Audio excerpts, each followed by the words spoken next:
Alors cet exercice porte sur un travail sur la partie entière et sur les inégalités. Alors la première question de cet exercice est, étant donné un nombre réel strictement plus grand que 1 et un entier naturel non nul, de démontrer que cette partie entière ne peut prendre que deux valeurs, la valeur n-1 et la valeur n. Alors, une démarche possible serait d'encadrer le terme dans la partie entière suffisamment finement, dans un intervalle suffisamment petit, pour pouvoir dire que, étant donné qu'il est dans cet intervalle-là, il ne peut pas prendre, sa partie entière ne peut pas prendre plus de deux valeurs, les valeurs qui sont indiquées ici. Donc je vais partir avec un travail utilisant les encadrements usuels du cours sur la partie entière.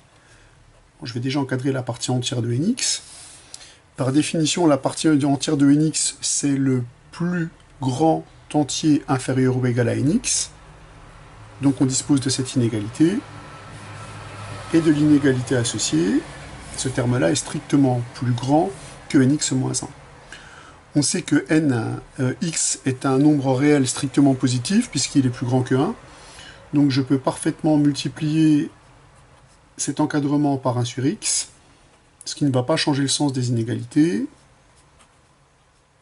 On récupère donc un encadrement un petit peu plus fin entre n et n-1 sur x. Or, si on bénéficie du fait que x est strictement plus grand que 1, on obtient, puisque l'inverse est strictement décroissante sur R plus étoile, et que ces deux termes-là sont strictement positifs, on obtient que 1 sur x est strictement plus petit que 1. Et donc, en multipliant chaque membre de l'inégalité par moins 1, on récupère que moins 1 sur x est strictement plus grand que moins 1. Alors on pourrait aller un petit peu plus vite, en constatant que la fonction moins 1 sur x est une fonction qui est strictement croissante sur l'intervalle R plus étoile. Voilà, on peut évidemment faire cette remarque. Et par conséquent, en ajoutant moins n à chaque membre, en ajoutant n à chaque membre, on récupère que n moins 1 sur x est strictement plus grand que n moins 1. Donc, par conséquent, si je reprends cette inégalité-là, on peut dire donc que pour tout x nombre réel strictement plus grand que 1 et pour tout entier naturel n appartenant à n étoiles, on observe donc que n-1 est strictement plus petit que la partie entière de nx sur x qui est inférieure ou égale à n. Voilà l'encadrement qu'on peut faire en appliquant simplement les règles du cours et les consignes de l'énoncé. Alors si on fait maintenant un petit schéma pour voir justement quelles sont les parties entières possibles pour ce nombre réel, étant donné l'intervalle dans lequel il se trouve, on s'aperçoit de la chose suivante, c'est que si vous êtes dans l'intervalle ouvert n-1 jusqu'à n, la partie entière, elle sera donc égale par définition à n-1.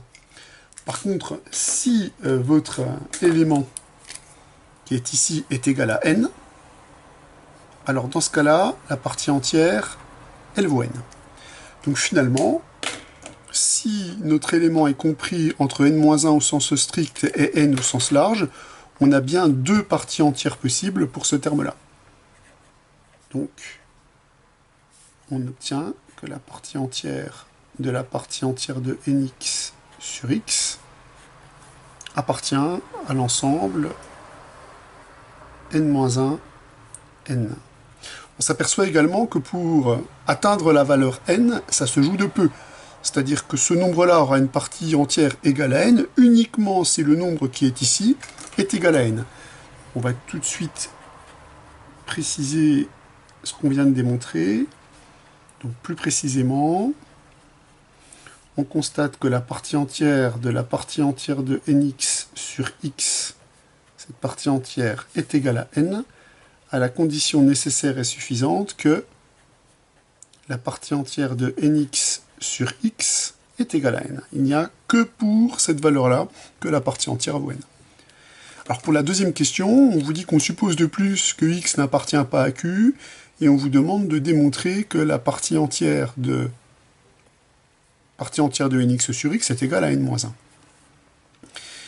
Alors, on voit qu'on peut se servir de la remarque qu'on vient de faire en faisant un raisonnement, par exemple, par contraposition.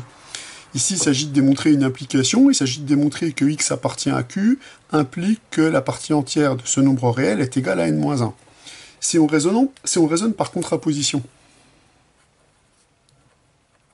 raisonnons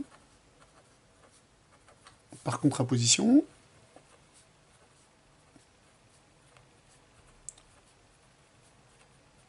alors raisonner par contraposition, c'est supposer la négation de la conclusion, c'est-à-dire supposons que, je vais tout de suite dire montrons que la négation de cette propriété, c'est-à-dire que la partie entière de la partie entière de nx sur x est différente de n-1, implique que x est un nombre rationnel. C'est ce qu'on doit démontrer. Mais si on analyse ce qu'on a à démontrer, dire que cette partie entière est différente de n-1, c'est dire que cette partie entière est égale à n. Or, cette partie entière est égale à n si et seulement si le nombre qui est dans la partie entière est égal à n. Donc avec ci-dessus, on peut reformuler ce qu'on a à démontrer. Avec ci-dessus, il suffit de montrer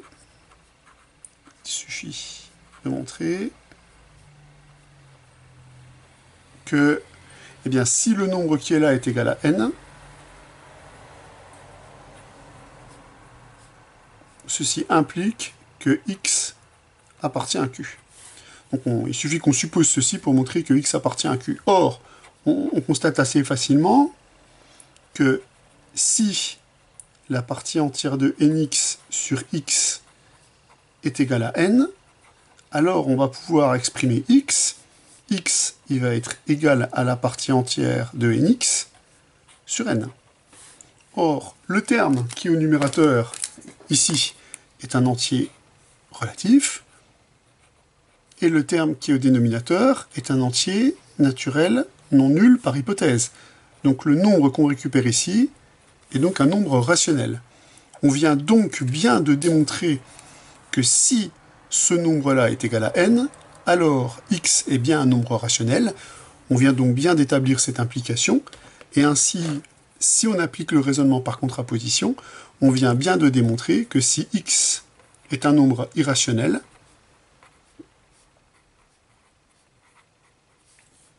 alors